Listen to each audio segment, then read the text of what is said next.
Hello everyone, welcome to School of Health where we discuss the basics in health education. My name is Atu Chidera Joseph and today we'll be talking about insulin. If you find my videos helpful, please like, share.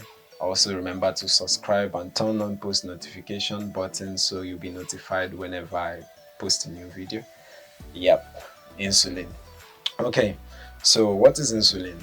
Insulin is a hormone in the body, which is produced by the beta cells of the pancreas. And insulin helps the body to use or store the energy it gets from the food that we are eating. Let me make it simple. The function of insulin is basically to lower blood sugar. And now people with diabetes have insufficient insulin, and this is the reason why their blood sugar keeps going high or remains high. That is what you call high blood sugar or hyperglycemia. So to get a better understanding of today's teaching, I will advise you refer to my previous video where we talked about diabetes, type 1, type 2, gestational diabetes. That will give you a better clue of what we are going to be discussing today. So we're going to be talking about the types of insulin. We're going to talk about the best time to give this insulin and the reason why, the time it starts to work, and the peak as well as the duration. I will also give you examples. So the first insulin on our list today is the fast-acting insulin. So this kind of insulin, as the name implies, fast-acting, it starts to work immediately after it's been administered, say within 5 to 15 minutes. So it's usually used to prevent blood sugar from rising after meals or to quickly bring down high blood sugar in conjunction with other insulin like the long-acting or intermediate insulin. So this is usually taken with meals.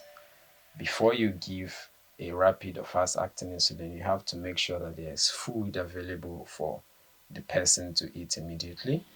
Also, the fast-acting insulin can be used in combination with an intermediate or long-acting insulin as a background insulin. So the reason why you have to make sure there's food before you give this is because it starts working from 5 to 15 minutes. The peak of its effect is usually felt within 30 minutes to 90 minutes. And this insulin can work in the body as long as 3 to 5 hours. So this particular insulin, good examples is you have the Novorapid and insulin Lispro. So one thing that will guide you in giving this insulin, it's best to make sure that there is food to be eaten. If not, the patient or the person is at risk of going hypo. We also have the short-acting insulin. So people mistake short versus fast-acting. So the short-acting insulin, its effect is longer. So this is the one that you give 30 minutes before meals. Yeah, its effect is shorter than other insulin, but then it starts working after 30 minutes to 60 minutes. So if you want it to really have good effect on a patient, it's best to give it within 30 minutes before they eat. And this one, unlike the fast-acting, its effect could be felt at its peak within 2 to 3 hours, and this insulin can last as long as 5 to 8 hours. A good example is the Actrapid. So remember, Novorapid is for short-acting, and Novorapid is for fast-acting, while Actrapid is for short-acting. Then we have another example, the Humulin S. So remember, Humulin S, Humulin short. The next type of insulin I would like to talk about is the intermediate insulin.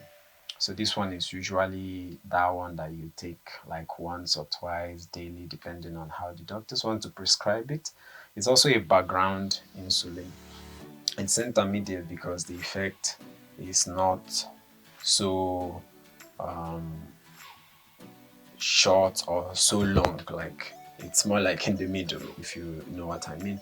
So this can be used alone or be used along with fast or short acting, especially in those with type 1 diabetes and all. So this kind of insulin starts working within 2 to 4 hours. Yeah, and it peaks within, I think, 4 to 10 hours. Yeah, and it can last up to 10 to 16 hours in the body. A very good example of this is the Humulin I. So remember, Humulin S is for Humulin short acting and the Humulin I is for Humulin intermediate. Another example is insulin isophene. Yeah, and another one that is called insulatard. The next insulin to remember is the one that we use mostly. That's the long-acting insulin.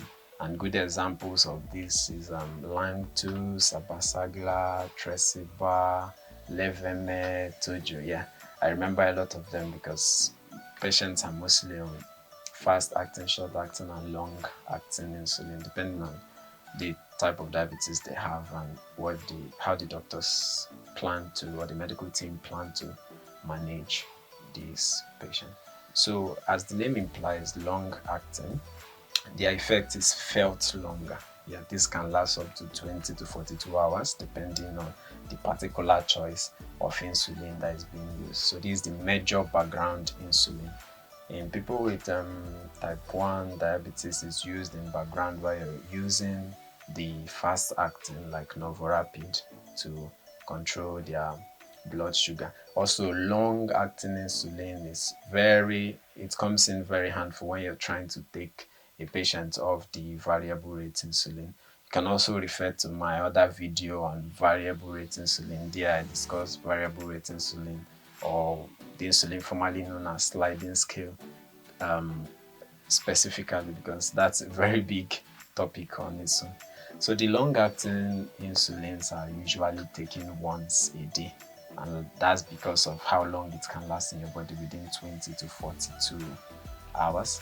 This particular insulin starts working within 4 to 6 hours. So if you're looking at treating blood sugar very fast, it's not a choice of insulin. So this long-acting insulin, unlike other insulin, does not have any time that you say, okay, this is the peak of its effect. You get, and it's usually taken once a day, and it can be combined with long-acting or short-acting insulin. It can be added or combined with fast-acting and short-acting insulin. Oh my god! So it's very good you take note of this. Having an idea of all these insulins will help you or guide you to know the best time to administer each of these insulin. And finally, the other one I want to talk about is the mixed insulin. So this mixed insulin, like the name implies, a combination of an intermediate insulin plus a short acting, or a combination of an intermediate insulin plus a fast acting. So this one is usually given twice a day. Most patients, like in the hospital, it's given with morning and evening meals. And the percentage of the intermediate or the short acting component in the insulin is what varies. Good example of mixed insulin, talk about Humalog mix or Novo mix. So this one contains contains intermediate acting insulin plus a fast acting insulin. Remember Novorapid, and this one is Novo mix. So this would help you to remember. Then another good example is Humulin M3. That's the one that is mostly used in the NHS. I don't know why.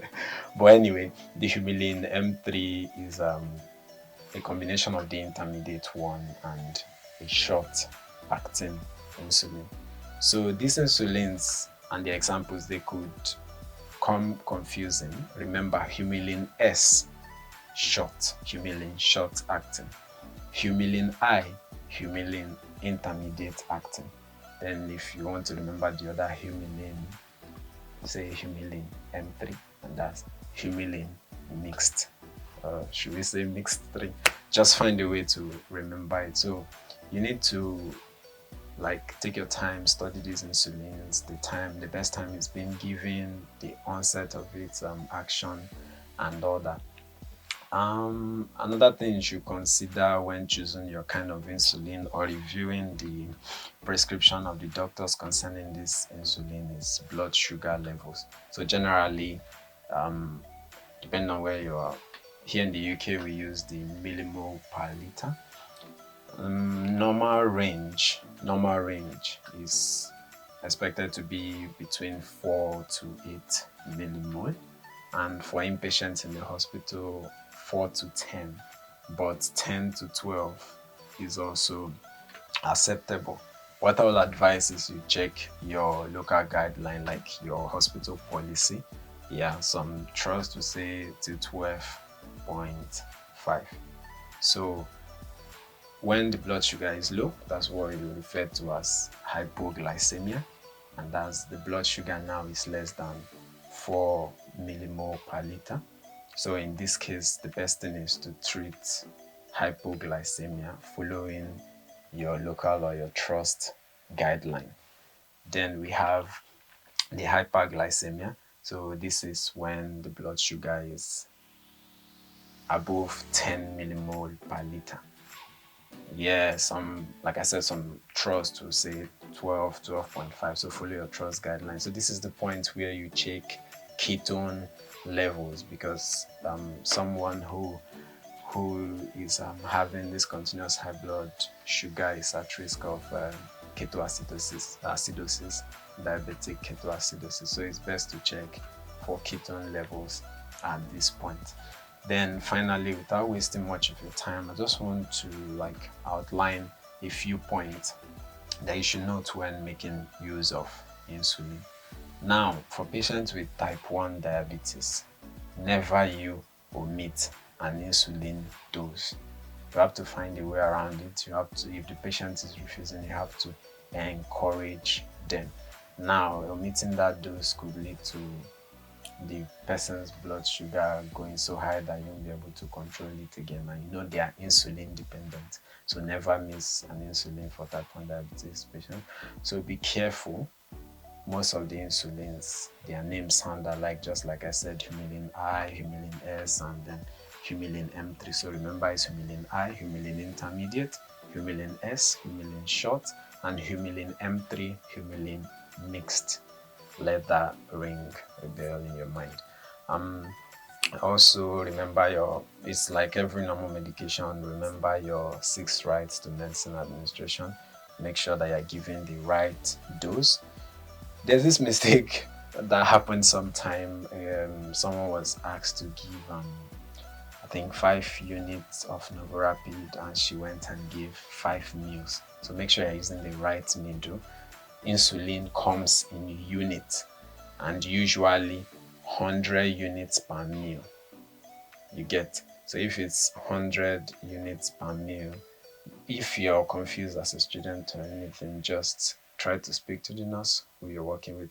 Some other ones, like some long-acting insulin, they could come between 200 and 300 units. Then insulin, ensure you are using the subcut route, using the right syringe and the right pen. It can also be given as or given intravenously. That's in case of the sliding scale, the variable rate insulin. So make sure you're using the right route, the right needle, and everything.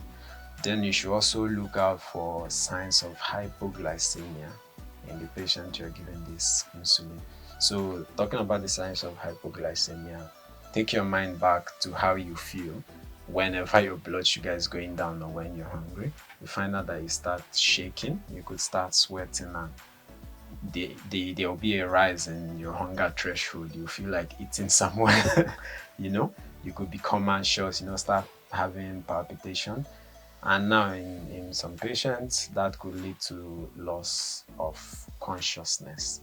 So always look out for confusion, drowsiness, even seizure. These are all signs of hypoglycemia, depending on the level at a particular time. So when you're giving insulin, you should look out for these signs and watch out and be sure that your patient doesn't go hypo.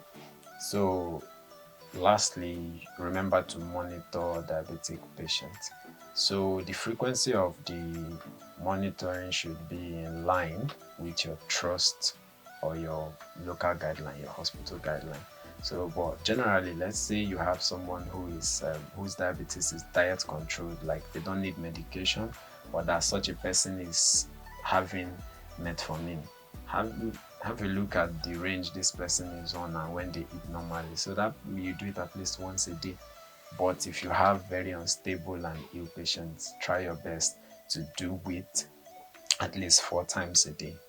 First should be in the morning fasting, and maybe the next one, if you're in the hospital setting, maybe anytime within 11:30 to 12 where you're anticipating lunch, you do it before they eat. Always remember to do these blood sugars before their next meals. Then in the evening before dinner, you check again, and at night before they sleep, especially those who are on short fast acting insulin like Novorapid.